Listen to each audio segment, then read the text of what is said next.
Ислам фермер хуҗалыгы 2000 гектарга якын мәйданда көзге бодай үстерде. Көзге бодай үстерелгән барлык мәйданнар да инде өлгереп килә. Һава торышы коры торганда 7-10 көн эчендә көзге бодай культурасын җыюны төгәлләргә исәпли исламовлар. Бүгінгі күнде 12 комбайн эшли, 8 КАМАЗ.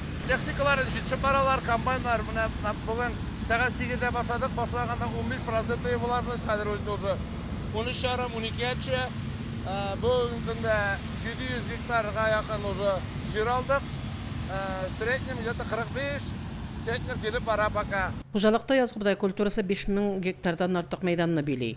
Урып җыю эшләре барган Басу янәшәсендә язгы бодай культурасы чәчелгән мәйдан да бар. Бу мәйданда да бодай башкаклары матур булып тулышып киләләр.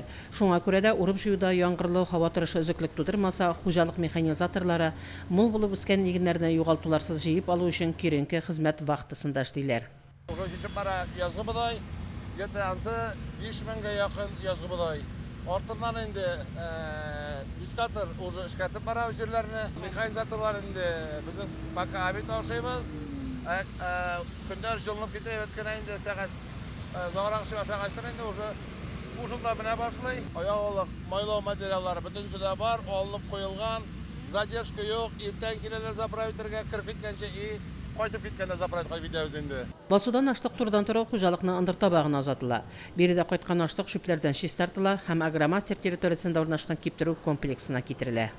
КАМАЗларыбыз инде бөтен автотехникларыбыз ташыяны зернотокка, анда безнең зафтибез инде шунда бөтен бодайларыбыз чистартыла да.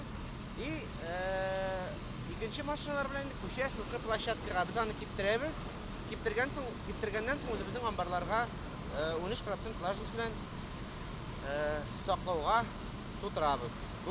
Урып җыю компаниясының оешкан төстә узуы үстерелгән икмәкне югалтуларсыз җыеп алу, һава торышы һәм урыннарда эшнең ни дәрәҗәдә оештырылуына бәйле.